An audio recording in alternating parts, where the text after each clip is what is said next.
மார்கழினாவே நமக்கு என்ன ஞாபகம் வரும்? சொர்க்கவாசல்லாம் போவோமே. ஆருத்ரா தரிசனம் சிவனுக்கு விசேஷமா கொண்டாடுவாங்க. இதுதான் மார்கழியோட மகத்துவமா? ஏதாவது அறிவியல் காரணம் இருக்கா? உத்தராயணம் ஸ்டார்ட் ஆகிற நேரம் தேவர்களோட பகல் பொழுது சூரியனுக்கும் பூமிக்கும் இருக்கிற. வணக்கம், நான் காஷ்யப பி ராம்குமார், உங்கள் வாழ்வியலுக்கான வழிகாட்டி ஜோதிடர். இது நம்ம டிவைன் வேதா சேனல். இந்த வீடியோவில் நம்ம மார்கழி மாசத்தோட மகத்துவத்தை பத்தி தாங்க பார்க்க போறோம். மார்கழினாவே நமக்கு என்னங்க ஞாபகம் வரும்? பயங்கரமா குளிரும். அதுக்கப்புறமா கோயில் எல்லாம் 4 மணிக்கே கோயில் திறந்துருவாங்க, பூஜையெல்லாம் செய்வாங்க. அதுக்கப்புறம் வைகுண்ட ஏகாதசி நமக்கு ஞாபகம் வரும், சொர்க்கவாசல்லாம் போவோமே. அதே மாதிரி ஆருத்ரா தரிசனம் சிவனுக்கு விசேஷமா கொண்டாடுவாங்க. கிறிஸ்துமஸ் வரும், நியூ இயர் வரும். இதெல்லாம் நமக்கு தெரியும்.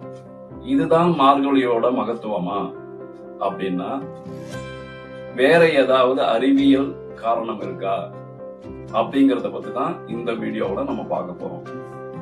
இந்த மார்கழி மாசத்துலதான் உத்தராயணம் ஸ்டார்ட் ஆகும். தட்சிணாயனம் முடிஞ்சு உத்தராயணம் ஸ்டார்ட் ஆகிற நேரம் தேவர்களோட பகல் பொழுது. இந்த மார்கழி மாசத்துல இந்த நம்ம சீக்கிரமா பஜனை, பூஜை, பிரார்த்தனை இதெல்லாம் பண்றதுக்கு என்ன ரீசன்னா, தேவர்கள் முடிச்சிட்டு இருக்கும் போது நம்ம செய்யற பிரார்த்தனையோ வேண்டுதலோ சீக்கிரமா பலிக்குங்கிறது ஒரு நம்பிக்கை. அந்த வகையில மார்கழி மாசத்துல காலை பொழுது கம்மியா இருக்கும், இரவு ஜாஸ்தியா இருக்கும். அப்போ நம்ம குளிர்ல எந்திரிக்கிறதே ரொம்ப கஷ்டம். அப்படி இருந்தும் நம்ம பெரியவங்க நம்மளை சீக்கிரம் எந்திரிச்சு பஜனையோ பூஜையோ ஏன் பண்ண சொல்றாங்கன்னா, மார்கழி மாசத்துல சூரியனுக்கும் பூமிக்கும் இருக்கிற அந்த டிஸ்டன்ஸ் கம்மியா இருக்கும், ரொம்ப நெருக்கமா இருக்கும். அந்த டைம்ல இந்த ஓசோன் படலம் பூமிக்கு ரொம்ப நெருக்கமா இருக்கும். அப்படி நெருக்கமா இருக்கும் போது அந்த ஓசோன் படலத்துல ஆக்சிஜன், நல்ல ஆக்சிஜன் நிறைய இருக்கும். நம்ம சீக்கிரம் எந்திரிச்சு பெண்கள் கோலம் போடும் போது அவங்க அந்த சுத்தமான ஆக்சிஜனை சுவாசிக்கும் போது அவங்க உடம்புக்கு நல்லது நடக்குது, ஒரு புத்துணர்ச்சி கிடைக்குது. அதே மாதிரி தெருவுல பஜனை பாடிட்டு ஆண்களும் பெண்களும் பஜனை பாடிட்டு போவாங்க. அப்படி பஜனை பாடிட்டு போகும்போது அந்த சுத்தமான ஆக்சிஜன் நம்ம சுவாசம் பண்ணும்போது நமக்கு ஒரு நடைப்பயிற்சியாகவும் ஆயிடுது. அதே மாதிரி சுத்தமான ஆக்சிஜன் நம்ம சுவாசம் பண்றதுனால நம்ம உடம்புக்கு புத்துணர்ச்சியும் நல்ல ஆரோக்கியமும் கிடைக்கும். மார்கழி மாசத்துல சீக்கிரமா எந்திரிச்சு நம்ம பச்சை தண்ணியில குளிக்கும் போது, இல்ல பக்கத்துல இருக்கிற ஓடையிலயோ இல்ல ஆத்துலயோ நம்ம குளிக்கும் போது நமக்கு என்ன ஆகும்னா, நம்ம உடம்புல இருக்கிற அந்த வெப்பம் சீராகுது. அப்படி சீராகும் போது நம்ம உடம்புல நிறைய நோய்கள் வராம தடுக்கப்படுது. அதே மாதிரி இந்த மார்கழி மாசத்துல காந்த அதிர்வுகள் நிறைய இருக்கும். அந்த காந்த அதிர்வுகளை நம்ம உடம்பு ஏற்றுக்கும் போது நமக்கு நிறைய பலன்கள், நல்ல பலன்கள் கிடைக்குது. மார்கழி மாசத்தை அந்த அதிர்வுகளால நியூட்ரிய சுரப்பியும் பீனியல் கார்டும் நல்லா இயங்க ஆரம்பிக்குது. இதனால நம்மளுடைய மூளை ரொம்ப சுறுசுறுப்பாகுது. இதனால தாங்க நம்ம குழந்தைங்களை மார்கழி மாசத்துல சீக்கிரமா எழுந்திரிச்சு படிக்க சொல்றாங்க. அப்படி படிக்கும் போது நம்ம மூளை நல்லா ஃப்ரெஷ்ஷா இயங்கும் போது அவங்க என்ன படிக்கிறாங்களோ அதை அப்படியே நம்ம மூளை கிரகிச்சு அவங்களுக்கு நல்ல ஞாபக சக்தியை கொடுக்குது. நல்லா கவனிச்சுங்கன்னா, பழைய காலத்துல எல்லாம் வாசல் கோலம் போட்டு கோலத்துக்கு மத்தியில ஒரு சின்ன மஞ்சளை பிடிச்சி அதுல அந்த பூசணிக்காவோட மஞ்சள் பூவை வைப்பாங்க. இதுக்கு பெரிய சயின்டிபிக் ரீசனே இருக்குங்க. அதாவது இந்த குளிர் ஜாஸ்தியா இருக்கும் போது அதுல ஃபங்கஸ், அப்புறம் சின்ன அந்த தொற்று கிருமி எல்லாம் இருக்கும்.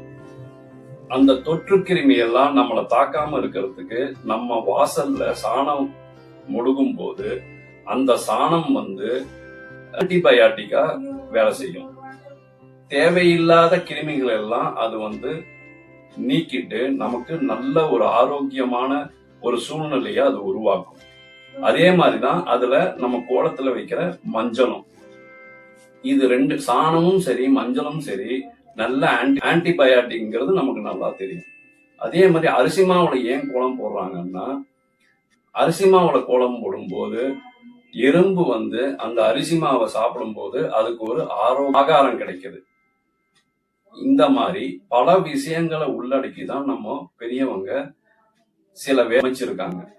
அதே மாதிரி மார்கழி மாசத்துல சீக்கிரமா கோயில் போறவங்களுக்கு எல்லாம் தெரிஞ்சிருக்கும், அங்க வந்து வெண்பொங்கல் பிரசாதம் தான் கொடுப்பாங்க.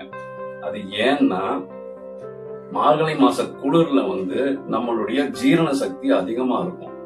அப்படி ஜீரண சக்தி அதிகமா இருக்கும் போது நம்ம எவ்வளவு ஆகாரம் எடுத்துக்கிட்டாலும் அதுக்கு வந்து உடம்புக்கு வந்து தேவையான சக்தி கிடைக்காது. இப்போ இதுல இந்த வெண்பொங்கல்ல இருக்கிற அரிசி, சிறுபருப்பு, மிளகு, நெய் இதெல்லாம் கலந்து நம்ம வெண்பொங்கல் சாப்பிடும் போது நம்மளுடைய ஜீரண சக்தியை சமன்படுத்தி நமக்கு நல்ல ஒரு புரத சத்தை நமக்கு உடம்புக்கு வழங்குது. இந்த புரத சத்து நமக்கு கிடைக்கும் போது குளிர்னால பசியும் அடங்கிடுது, உடம்புக்கு நல்ல ஆரோக்கியமாவும் இருக்கு. இந்த மாதிரி பல நன்மைகள் இந்த மார்கழி மாசத்துல இருக்கு. அவ்வளவுதான் இந்த மார்கழி மாசத்து நன்மையா மகத்துவமா அப்படின்னா இல்லைங்க, இன்னும் நிறைய அறிவியல் பூர்வமான காரணங்கள் இருக்கு. அந்த காரணங்களை நான் அடுத்த வீடியோவோட உங்களுக்கு சொல்றேன். வர திங்கட்கிழமை அந்த வீடியோ பார்ட் 2 அப்லோட் பண்ணுவேன். அது வரைக்கும் நீங்க மார்கழி மாசத்தை பத்தி நீங்களும் ஆராய்ச்சி பண்ணுங்க. இந்த மாதிரி பல தகவல்களை தெரிஞ்சுக்கிறதுக்கு நம்ம டிவைன் வேதா சேனலை சப்ஸ்கிரைப் பண்ணுங்க, பெல் பட்டனை பிரஸ் பண்ணிக்கோங்க. இந்த வீடியோவை பத்தின கமெண்ட்டை கீழே கொடுங்க, உங்க ஃப்ரெண்ட்ஸுகளுக்கு ஷேர் பண்ணுங்க. நல்லதை பகிர்வோம், நல்லதே நடக்கும்.